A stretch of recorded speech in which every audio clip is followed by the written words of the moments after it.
Bismillahirrahmanirrahim. Assalamualaikum warahmatullahi wabarakatuh. Alhamdulillahirabbil alamin. Allahumma shalli ala sayyidina Muhammad wa ala ali sayyidina Muhammad. Sahabat-sahabat sekalian, dalam video saya kali ini saya akan melanjutkan pembahasan tentang bahayanya orang-orang yang berpaham Wahabi apabila dibiarkan terus berkembang di negara kita.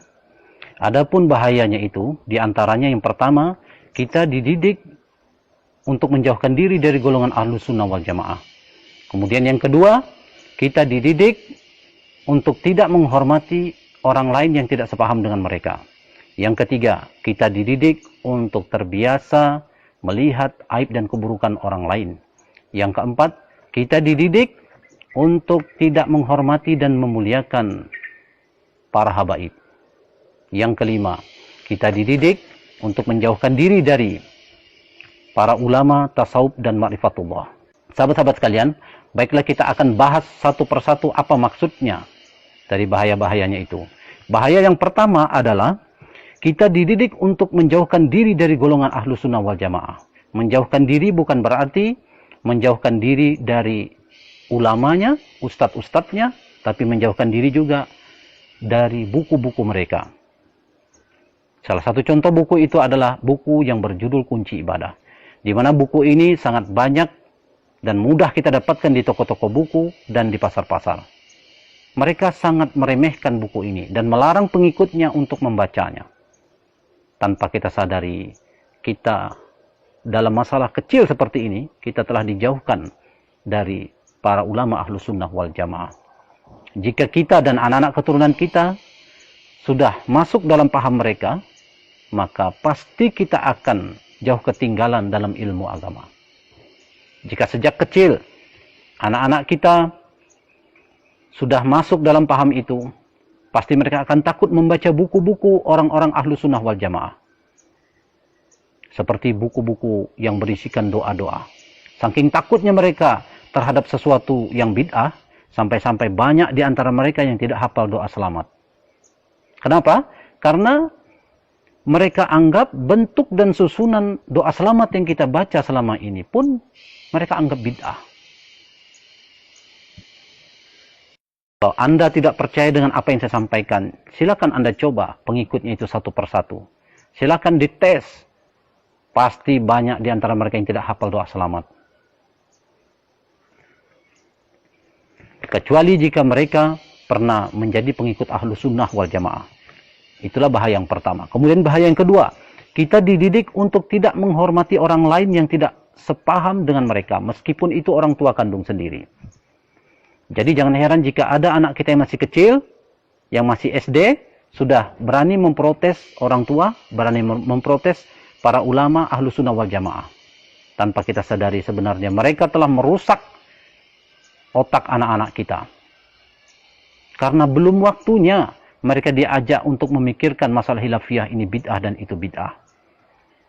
Kemudian letak kebusukan ajaran mereka yang lain adalah kenapa yang diajak lebih banyak anak-anak dan orang-orang awam yang tidak mengerti ilmu agama. Kenapa bukan orang-orang dewasa dan orang-orang alim yang mereka ajak? Oh, ternyata kalau orang-orang dewasa dan orang-orang alim yang mereka ajak bisa membantah dan bisa melawan. Tapi kalau anak-anak dan orang-orang awam yang tidak mengerti ilmu agama, mereka taunya hanya ikut saja apa yang mereka katakan. Maka mulai dari sekarang, setiap anak-anak kita pulang sekolah, baik yang masih SD, SMP, SMA, atau perguruan tinggi, perhatikan gerak-gerik mereka ketika di rumah.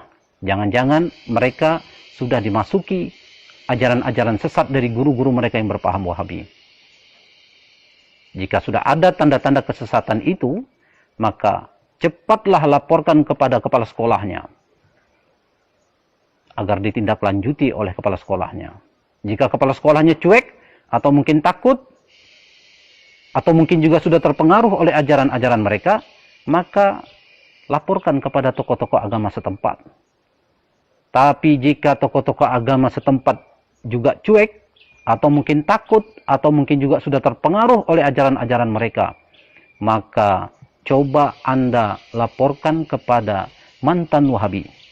Orang yang pernah mengikuti ajaran mereka. Kenapa? Karena orang Wahabi ini, karena mantan Wahabi inilah yang tahu bagaimana cara menghadapi mereka. Jangankan untuk membantah pendapat mereka, sebelum mereka bersuara, mantan Wahabi ini sudah tahu apa isi dalam otak kepala mereka. Sahabat-sahabat sekalian, itulah bedanya kalau mantan Wahabi dan bukan mantan Wahabi.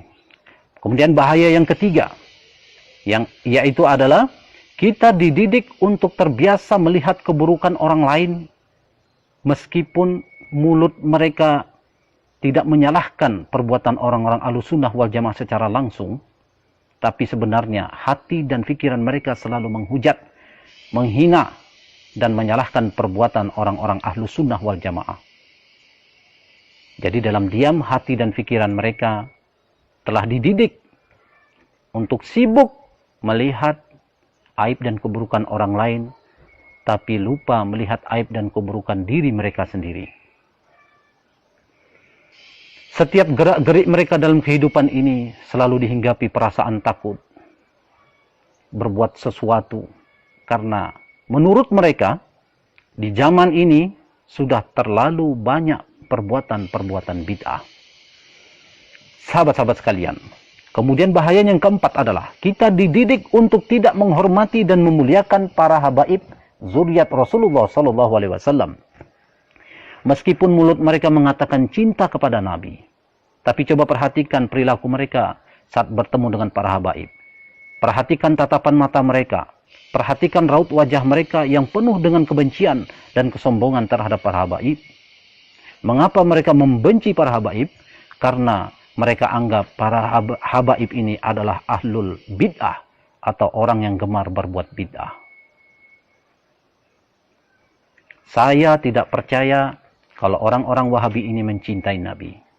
Sebab salah satu tanda orang yang mencintai Nabi itu bukan berarti hanya mengikuti perilaku Nabi seperti sholat, puasa, zakat, haji, dan lain-lain. Tapi mencintai Nabi juga ditandai dengan menghormati dan memuliakan para habaib zuriat Rasulullah SAW. Jika kita mencintai seseorang, meskipun orang itu telah tiada, jangankan fotonya, sandalnya pun akan kita simpan.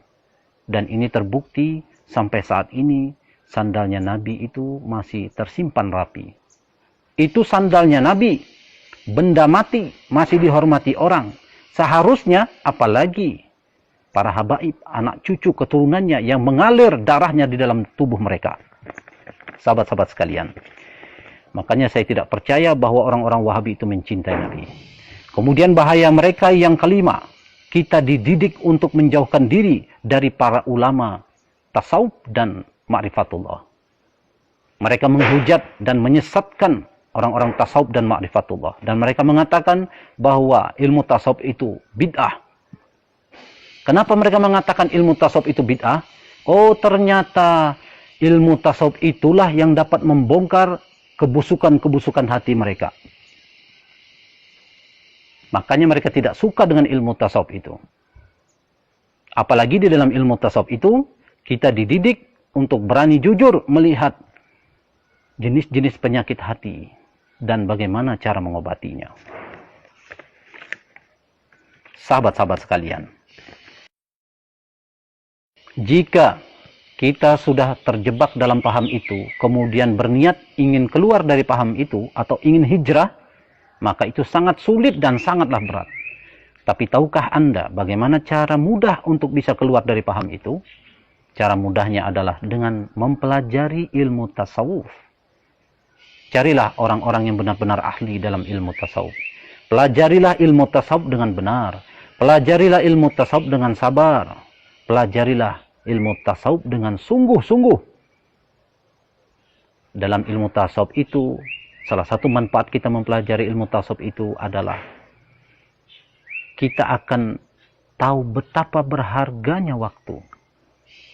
Sehingga hati kita, sehingga akan timbul perasaan rugi dan perasaan menyesal dalam hati kita apabila menggunakan waktu untuk membahas tentang khilafiyah. Ini bid'ah dan itu bid'ah. hanya orang-orang yang mempelajari ilmu tasawuf dengan sempurna yang dapat melepaskan diri dari paham itu.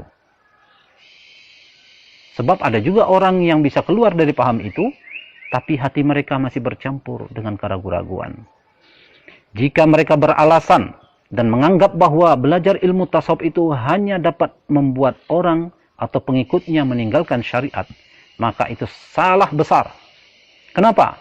Karena yang salah itu bukan ilmu tasawufnya. Yang salah itu adalah orangnya atau pelakunya yang memang dari awalnya sudah ada bibit-bibit senang memperturutkan hawa nafsu. Sedangkan ajaran-ajaran orang-orang Wahabi ini yang sangat senang menuduh orang lain berbuat bid'ah, itu memang dari awalnya ilmu mereka ini memang sudah salah, sudah sesat dan menyesatkan orang. Kalau ilmunya saja sudah salah, apalagi orang yang mempelajarinya, tentu lebih sesat lagi jalannya. Kalau orang tasawuf yang meninggalkan syariat itu bisa masuk ke dalam neraka jahanam karena perbuatan mereka yang meninggalkan syariat, berarti orang-orang yang berpaham Wahabi ini yang lebih pantas untuk masuk ke dalam neraka jahanam. Kenapa? Karena ketika dilaporkan kepada Rasulullah SAW bahwa ada seorang wanita yang sangat rajin beribadah, malamnya beribadah, siangnya puasa, tapi lisannya sering menyakiti tetangganya. Lalu apa kata Rasulullah? Rasulullah mengatakan, la khaira fiha, hiya min ahlin nar. Tidak ada kebaikan pada wanita itu. Dia akan menjadi penghuni neraka jahanam. Ini artinya meskipun orang-orang Wahabi ini bersyahadat dan melaksanakan syariat, akan tetapi jika mereka mati kemudian tidak sempat bertobat dari perbuatannya yang senang sekali menuduh orang lain berbuat bid'ah, ini bid'ah dan itu bid'ah, padahal bukan bid'ah, pasti mereka akan masuk ke dalam neraka jahanam. Sebab Al-Quranul Karim telah menjelaskan kepada kita bahwa lakum dinukum waliyadin, bagimu agamamu dan bagiku agamaku. Mereka fikir ayat ini hanya berlaku dalam perbedaan agama. Padahal ayat ini juga berlaku antar umat seagama yang berbeda paham, berbeda keyakinan, berbeda mazhab. Mereka sangat banyak yang menghafal ayat ini, tapi tidak pernah mereka praktekkan. Masih juga ucapan-ucapan mereka sering mengganggu orang-orang yang sedang beribadah. Sahabat-sahabat sekalian, bahaya orang-orang yang berpaham Wahabi ini yang keenam adalah kita dididik untuk senantiasa tertinggal dan senantiasa terbelakang dalam segala bidang kemajuan. Dalam bidang agama contohnya, mereka sangat tertinggal jauh dari golongan ahlu sunnah wal jamaah. Golongan ahlu sunnah wal jamaah selalu menyibukkan diri dengan amalan-amalan sunnah seperti zikir-zikir sampai ribuan kali jumlahnya dalam sehari semalam. Sedangkan mereka menghabiskan waktunya untuk membahas ini bid'ah dan itu bid'ah. 1 menit saja mereka menggunakan waktunya untuk membahas ini bid'ah dan itu bid'ah. Berarti mereka sudah tertinggal membaca kalimat-kalimat zikir ratusan kali jumlahnya. Itu 1 menit. Bayangkan jika 5 menit. Bayangkan jika 1 jam dan bayangkan jika 1 sehari semalam. Jika mereka meluangkan waktu untuk membahas ini bid'ah dan itu bid'ah, bayangkan ruginya mereka. Makanya jangan heran jika orang-orang ahlu sunnah wal jamaah ini yang lebih unggul dalam ilmu agama, dengan zikir-zikir mereka itu yang sungguh-sungguh itu, banyak dari mereka yang menjadi wali-wali Allah. Dan tidak mungkin mereka bisa mencapai derajat wali Allah itu jika Allah tidak meridhoi zikir-zikir yang mereka lakukan. Sedangkan dari orang-orang yang berpaham Wahabi ini, tidak ada satupun dari mereka yang menjadi wali Allah. Mustahil mereka akan mencapai derajat wali Allah. Kemudian, contoh ketertinggalan mereka dalam bidang ilmu pengetahuan dan teknologi. Mustahil mereka akan menjadi orang pertama atau menjadi penemu suatu kebaikan yang akan bermanfaat untuk orang banyak. Sebab hati dan pikiran mereka selalu terpusat pada satu jenis pembahasan yang tidak akan pernah selesai. Padahal masalah khilafiyah itu akan mudah diselesaikan dalam waktu yang sangat singkat jika mereka mau memahami dan mempraktikkan satu prinsip yang sangat kuat, yaitu prinsip lakum dinukum waliyadin.